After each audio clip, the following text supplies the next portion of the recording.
Hello students, good morning. हम पढ़ रहे थे अपना chapter number 3 climate and weather. इस चैप्टर में हमने क्या क्या पढ़ा? ऑल ओवर हमने पढ़ा क्लाइमेट क्या होता है, सेकंड हमने पढ़ा वेदर क्या होता है, थर्ड हमने पढ़ा फैक्टर्स अफेक्टिंग क्लाइमेट, कि कौन कौन से फैक्टर्स हैं जो क्लाइमेट को इफेक्ट करते हैं, प्रभावित करते हैं। फैक्टर्स में हमने पढ़ा था distance from the equator, distance from the sea, direction of wind, rainfall and humidity, and one more that is altitude. ये सारे फैक्टर्स हमने पढ़े थे जो क्लाइमेट को इफेक्ट करते हैं। उसके बाद हमने एक टॉपिक पढ़ा था हीट जोन्स का, कि सेम एटमॉस्फेरिक कंडीशंस होने के कारण अर्थ सरफेस को 3 हीट जोन्स में डिवाइड किया गया है। 3 हीट जोन्स में डिवाइड किया गया है। That is equator, we know very well that is equator, और equator always lies at the 0 degree, 0 degree के ऊपर लाई करता है हमेशा इक्वेटर। अब हमने 3 हीट जोन्स पढ़े थे। फर्स्ट था हमारा टॉरिड जोन, सेकंड था टेम्परेट जोन, एंड थर्ड था हमारा frigid zone. These are the 3 heat zones of the earth surface. अब फर्स्ट हमने पढ़ा था टॉरिड जोन, कि टॉरिड जोन कहाँ लाई करता है। तो the area between tropic of Cancer and tropic of Capricorn, tropic of Cancer से लेकर ट्रॉपिक ऑफ कैप्रिकन के बीच का जो एरिया है उसमें होता है टॉरिड जोन। कौन सा होता है? Torrid zone. अब बात आई थी हमारे पोल्स की। This is north pole and this is south pole. Poles के ऊपर कौन सा जोन बताया था? Frigid zone. This is frigid zone, north frigid zone, and this is south frigid zone. अब बच गया हमारा एक टेम्परेट जोन। टेम्परेट का मीनिंग क्या होता है? टॉरिड का मतलब है यहाँ वेरी हॉट से, फ्रिजिड का मतलब है यहाँ वेरी कोल्ड क्लाइमेट से, और टेम्परेट का मीनिंग क्या होता है? टेम्परेट का मीनिंग होता है the climate which is not very hot and not very cold, यानी जो मीडियम एटमॉस्फेयर बच गया, मीडियम क्लाइमेट बच गया, जो ना तो बहुत गर्म होता है और ना ही बहुत ठंडा होता है, ऐसे क्लाइमेट को हम बोलते हैं टेम्परेट। तो जो एरिया बच गया किसके? पोल्स से लेकर कैंसर के बीच में, और इधर साउथ पोल से लेकर ट्रॉपिक ऑफ कैप्रिकन के बीच में, वो एरिया कौन से बच गए? टेम्परेट जोन का। इसको हम बोलेंगे नॉर्थ टेम्परेट जोन, और इसको बोलेंगे साउथ टेम्परेट जोन। कल हमने इतना पढ़ा था कि 3 हीट जोन्स कौन कौन से हैं और वो कहाँ कहाँ लाई करते हैं, कौन से एरियाज में लाई करते हैं। आज हम इन जोन्स के बारे में पढ़ेंगे कि इन जोन्स की डिटेल्स क्या है। तो फर्स्ट है हमारा torrid zone, that is the zone which comes between the tropic of Cancer to tropic of Capricorn. The area between the Tropic of Cancer and the Tropic of Capricorn is known as the torrid zone। कि वो area जो tropic of Cancer से लेकर tropic of Capricorn के बीच का area है उसको हम क्या कहेंगे? टॉरिड जोन कहेंगे। This region experiences a very hot and humid climate. यहाँ का जो क्लाइमेट होता है वो कैसा होगा? Very hot. क्यों होगा? क्योंकि these are very near to equator, और हमें पता है कि जो एरिया इक्वेटर के पास होता है वो कैसा मिलेगा? हॉट मिलेगा, गर्म मिलेगा। इसलिए जो टॉरिड जोन है वहाँ का जो क्लाइमेट है वो कैसा मिलेगा? Hot and humid. This zone is the hottest of all the 3 climatic zones as it receives direct rays of the sun throughout the year। Equator के ऊपर है, इक्वेटर के ऊपर होने की वजह से सबसे ज्यादा हॉट मिलेगा। इक्वेटर सबसे ज्यादा हॉट क्यों होता है? हमने पढ़ा था कि जो सन रेज हैं वो डायरेक्टली फॉल करती हैं इक्वेटर के ऊपर, सीधी गिरती है इक्वेटर के ऊपर, और जब सन रेज सीधी इक्वेटर के ऊपर गिरती हैं तो वो एरिया ज्यादा गर्म होता है। Some places in this zone receives very heavy rainfall, और ज़्यादा गर्म होने के कारण यहाँ ह्यूमिडिटी भी ज़्यादा बनती है, और इसीलिए इक्वेटर के ऊपर कुछ एरियाज ऐसे हैं जहाँ पर रेनफॉल है वो बहुत ज़्यादा होता है। These areas receive a very heavy rainfall। This zone experiences a tropical climate. Some countries of the South Asia, including the southern part of India, Indonesia, northern part of Australia, a large part of Africa, and the northern part of South America, fall in this heat zone. इस heat zone के ऊपर कौन कौन से countries आ रही है, कौन कौन से कंट्रीज के पार्ट्स आ रहे हैं, वो बताया गया है यहाँ पे। उसके बाद नेक्स्ट है हमारा टेम्परेट जोन। टेम्परेट जोन में क्या बताया है इसने, the temperate zone extends from the tropic of Cancer to the Arctic circle in the northern hemisphere and from the tropic of Capricorn to the Antarctic circle in the southern hemisphere. Temperate zone ये है, ये हमारी क्या है, tropic of Cancer. तो tropic of Cancer से लेकर tropic Arctic circle के बीच का जो एरिया है नॉर्थ डायरेक्शन में, उसको बोला गया नॉर्थ टेम्परेट जोन। और ट्रॉपिक ऑफ कैप्रिकन से लेकर एंटार्क्टिक सर्कल के बीच का जो एरिया है उसको बोला गया south temperate zone. In this zone receives slanting rays of sun. यहाँ पर जो सन रेज होती है वो कैसे गिरेंगी, स्लैंटिंग। स्लैंटिंग आपको कल बताया था कि रेज यहाँ पर गिरकर क्या होती हैं, फिसलती हैं, और उनका स्लैंटिंग होना ही, फिसलना ही उस एरिया को कम गर्म करता है, इसलिए जो टेम्परेट जोन है वहाँ पर गर्मी कम मिलती है। It is neither too hot और neither too not too cold, ना तो ज्यादा गर्म होता है और ना ही ज्यादा ठंडा होता है। The northern part of India, southern part of south America, most countries in Europe and a big part of countries like United states of America, Russia, Australia and New Zealand fall in this heat zone. उसके बाद हमारा last बच गया frigid zone, कि frigid zone क्या होता है। Frigid zone कहाँ लाई कर रहा है, पोल्स के ऊपर लाई कर रहा है, नॉर्थ पोल और साउथ पोल के ऊपर लाई कर रहा है। आर्कटिक सर्कल और एंटार्क्टिक सर्कल का जो एरिया है उसको किस में रखा गया है, फ्रिजिड जोन में रखा गया है।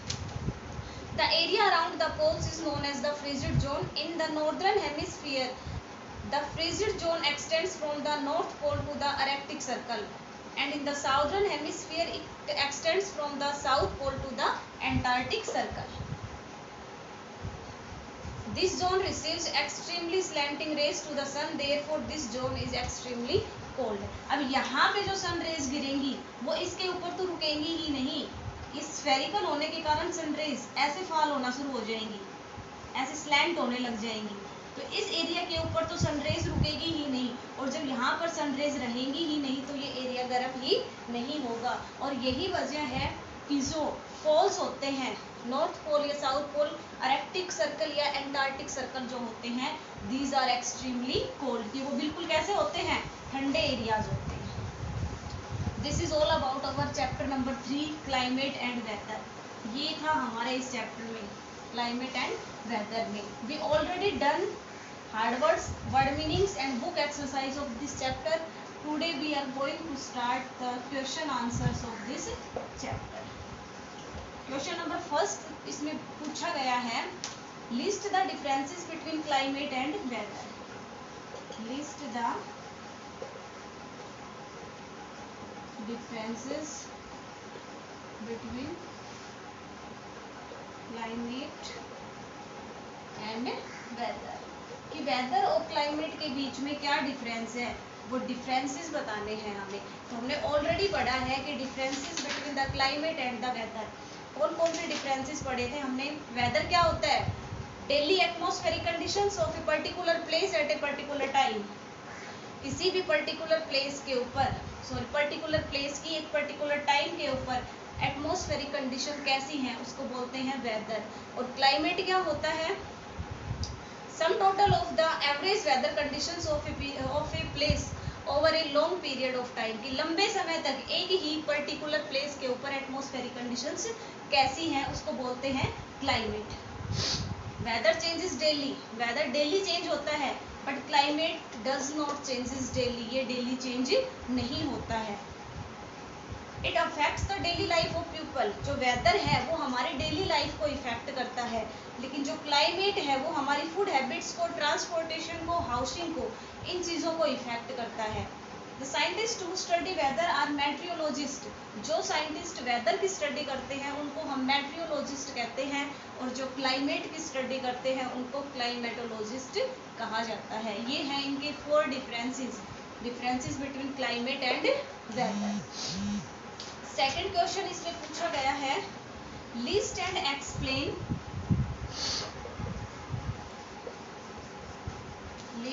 Explain the factors that determine the climate, the factors that determine the climate of a place.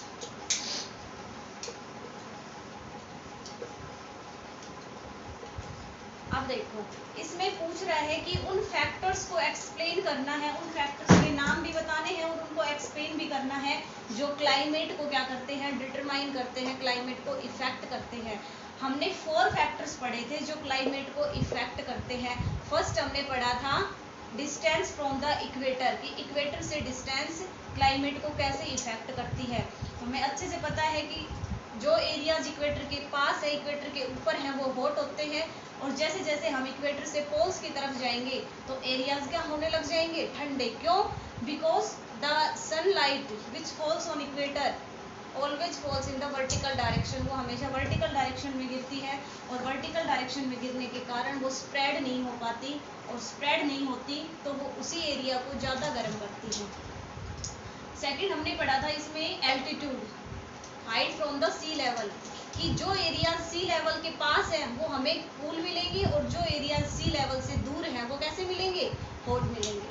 Third हमने इसमें पढ़ा था डिस्टेंस फ्रॉम द सी, कि सी से डिस्टेंस, जो एरिया समुद्र से, सी से, ओशन से, इनसे जितना ज़्यादा दूर मिलेगा उतना ही ज़्यादा गर्म मिलेगा, और जो एरियाज पानी के कोस्टल एरियाज के पास में मिलेंगे जितने भी एरिया, वो सब क्या मिलेंगे, ठंडे। कॉमन सी बात है कि पानी के पास हमेशा ठंडा मौसम मिलेगा और पानी से दूर कैसा मौसम मिलेगा, गर्म मौसम मिलेगा। उसके बाद था एक फैक्टर रेनफॉल एंड ह्यूमिडिटी, जहाँ पर रेनफॉल ज़्यादा होता है वहाँ मौसम कैसा मिलेगा, ठंडा मिलेगा, और जहाँ पर ह्यूमिडिटी ज़्यादा होगी वहाँ का मौसम कैसा मिलेगा, गर्म। How is the temperate zone different from the frigid zone, यहाँ ये पूछ रहा है कि difference between temperate zone and frigid zone, temperate and frigid zone.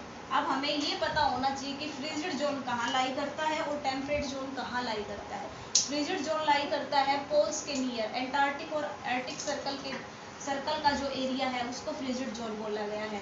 Temperate zone कौन सा होता है, आर्कटिक सर्कल और ट्रॉपिक ऑफ कैंसर, और एंटार्क्टिक सर्कल और ट्रॉपिक ऑफ कैप्रिकन के बीच का जो एरिया है उसको बोला गया है temperate zone.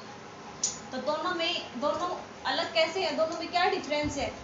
This zone is very cool, ये बहुत ठंडा जोन होता है फ्रिजिड जोन। ठंडा क्यों होता है कि जो सनरेज गिरती हैं वो गिरते ही क्या होने लग जाती हैं, स्लैंट होने लग जाती हैं, फिसलने लग जाती हैं, और स्लैंटिंग होने की वजह से ही ये एरिया क्या रहता है, गर्म नहीं हो पाता। सनरेज के स्लैंटिंग होने की वजह से फ्रिजिड जोन गर्म नहीं हो पाता, और ये क्या होता है, मच मोर कूल, बहुत ज़्यादा ठंडा होता है। टेम्परेट जोन कैसा होता है, जो वो एरिया जो क्या नहीं हो, जहाँ पर नॉट वेरी हॉट और नॉट वेरी कोल्ड, जो ना तो बहुत ज़्यादा ठंडा होता है और ना बहुत ज़्यादा गर्म होता है, ऐसे एरिया को क्या बोलेंगे, टेम्परेट जोन बोलेंगे। उसके बाद क्वेश्चन नंबर 5 है, explain the climatic zones of the world with the help of A diagram, कि हमें हीट जोन्स को एक्सप्लेन करना है with the help of A diagram, diagram की हेल्प से हमें हीट जोन्स को एक्सप्लेन करना है। तो इसको हम कैसे करेंगे, सबसे पहले हम हीट जोन्स का डायग्राम बनाएंगे, दैट इज लाइक दैट। हम सबसे पहले उसमें इक्वेटर शो करेंगे, इक्वेटर का एंगल शो करेंगे 0 डिग्री। उसके बाद हम क्या करेंगे, अब हमें इसमें जोन्स बनाने हैं, ये हमारा साउथ पोल हो गया, ये हमारा नॉर्थ पोल हो गया। तो हमें पता है साउथ पोल और नॉर्थ पोल के ऊपर कौन सा जोन है, frigid zone. This is also frigid zone. अब कितने एंगल के ऊपर होता है, जो हमारा आर्कटिक सर्कल और एंटार्क्टिक सर्कल का जो एंगल होता है वो एंगल हम यहाँ शो करेंगे 66 degree and half north and 66 degree half and south. उसके बाद है हमारा सेकंड टॉरिड जोन। अब देखो Tropic of Cancer, Tropic of Capricorn, और area between tropic of Cancer and tropic of Capricorn is known as torrid zone. और इसका angle कितना होता है, that is 23 degree and half north and that is 23 degree and half south. उसके बाद हमारा बच गया temperate zone, this is north temperate zone and this is south temperate zone. हमें ऐसे ही शो करना है ये डायग्राम में, this is north temperate zone and this is south temperate zone. अब नॉर्थ टेम्परेट जोन और साउथ टेम्परेट जोन का angle कितना होगा, yes, lies between 66 degree half north and 23 degree and half north. इसके बीच का जो एंगल है उसके बीच में कौन सा जोन लाई करेगा, नॉर्थ सॉरी टेम्परेट जोन लाई करेगा। इसमें 5 क्वेश्चंस ही हैं।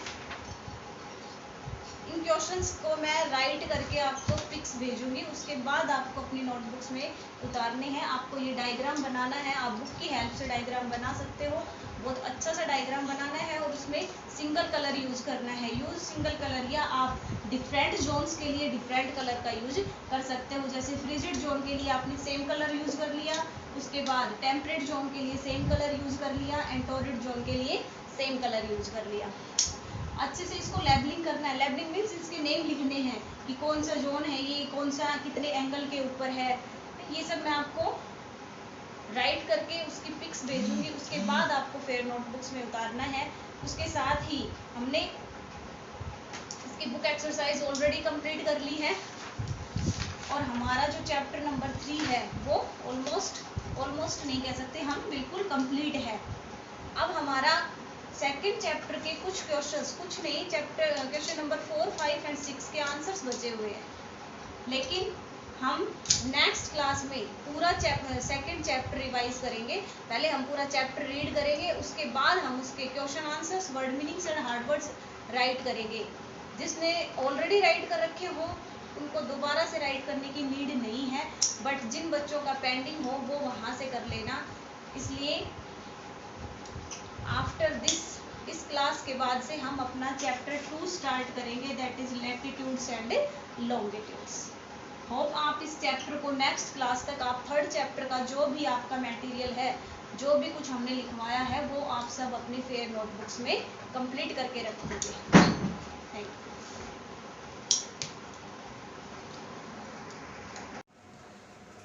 यू। यस, हम पढ़ रहे हैं हीट जोन्स। हीट जोन्स पढ़ने से पहले हम ये कहना चाह रहे हैं कि हमें पता होना चाहिए इम्पोर्टेंट लैटिट्यूड्स का। हमने 4 लैटिट्यूड्स पढ़े थे।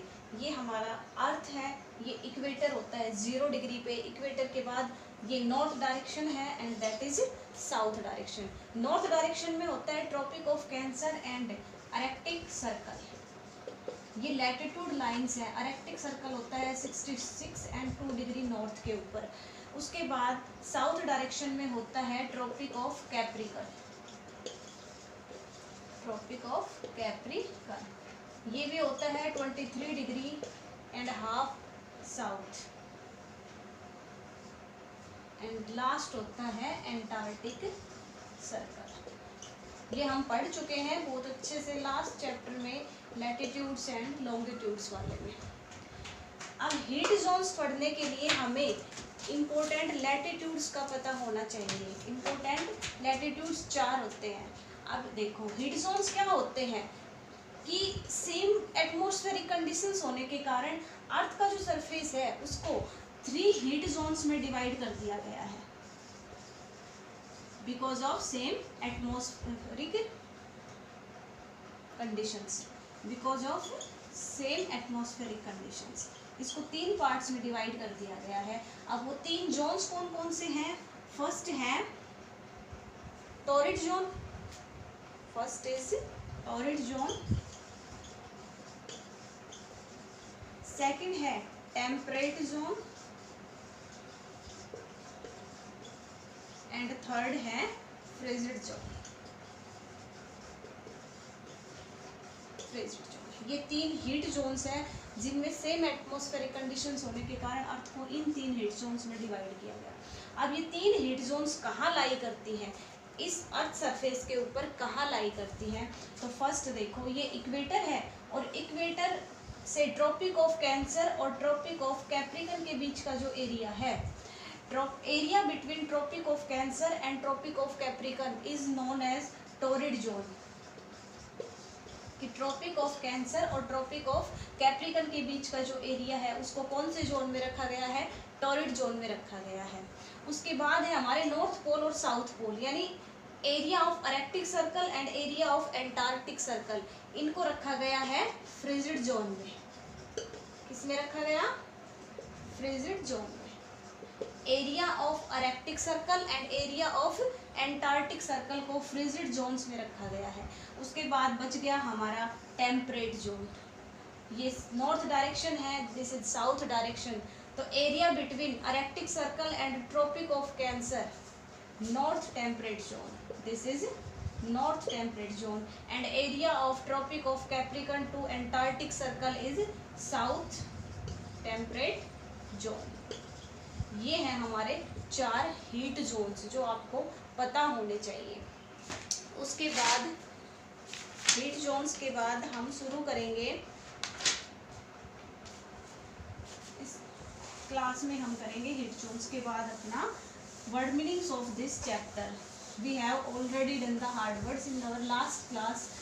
Today we are going to write word meanings of this chapter.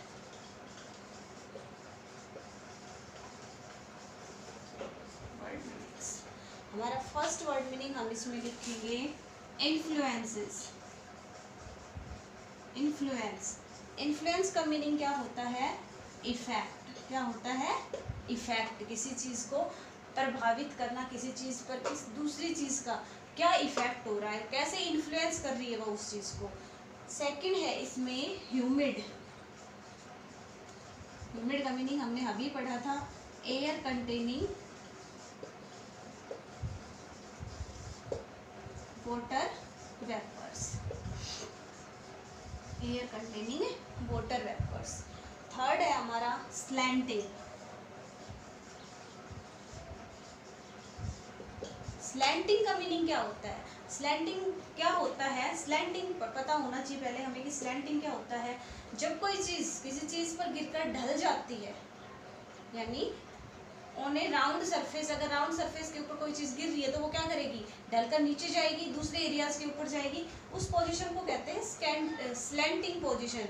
इसको हम लिख सकते हैं at an angle of horizontal and vertical position. At an angle of vertical and horizontal position. उसके बाद नेक्स्ट है हमारा एल्टीट्यूड। एल्टीट्यूड भी हमने पढ़ा है, height above the sea level. Height above the sea level is known as altitude. उसके बाद नेक्स्ट है ब्रीज। ब्रीज हमें पता है क्या होता है, ब्रीज। ब्रीज क्या होता है, लाइट विंड, लाइट विंड। जिसके बाद है स्कैंटी। स्कैंटी का मतलब क्या होता है, वेरी लेस, यानी जो चीज़ बहुत लेस अमाउंट में प्रेजेंट होती है उसको हम क्या बोलते हैं, स्कैंटी। ये हमारे वर्ड मीनिंग्स है। इस चैप्टर के वर्ड मीनिंग्स के साथ साथ आपको करना है, इसकी बुक एक्सरसाइज को फिल करना है। Choose the correct answer. The area between the tropic of Cancer and the tropic of Capricorn is known as, हमने अभी पढ़ा था कि area between tropic of Cancer and tropic of Capricorn is known as torrid zone. Blank zone is neither too cold and not too hot. ऐसा zone जो ना ही ज़्यादा गर्म होता है और ना ही ज़्यादा ठंडा, that is temperate zone. Area around the poles is known as the frigid zone. Poles के ऊपर जो एरिया है वहाँ कौन सा जोन बताया है, frigid zone. The winds blowing from land to sea are known as land bridge. जो लैंड से सी की तरफ जाते हैं उनको क्या बताया है, लैंड ब्रिज। और जो सी से लैंड की तरफ जाते हैं उनको क्या बताया है, sea breeze. Places situated at higher altitude experience a, higher altitude के ऊपर जो प्लेसेस हैं उनका क्लाइमेट कैसा होगा, हॉट या cold, hot. Places situated near the equator receives rays of the sun. Equator के ऊपर कैसे सनलाइट गिरती है? Directly. The earth is divided into heat zones. Earth को कितने हीट जोन्स में डिवाइड किया गया है? अभी पढ़ा था हमने, कितने हीट जोन्स में डिवाइड किया गया है अर्थ को? 3 में, temperate, torrid and frigid zone. उसके बाद क्वेश्चंस हैं, क्वेश्चंस हम कल की क्लास में कर लेंगे। क्वेश्चंस के साथ साथ हम कल करेंगे जो हमारे 3 हीट जोन्स हैं, टोरिड जोन, टेम्परेट जोन और फ्रिजिड जोन। कल की क्लास में हम क्वेश्चंस के साथ साथ इन जोन्स को भी डिटेल में पढ़ेंगे और साथ में इसके क्वेश्चन आंसर्स करेंगे।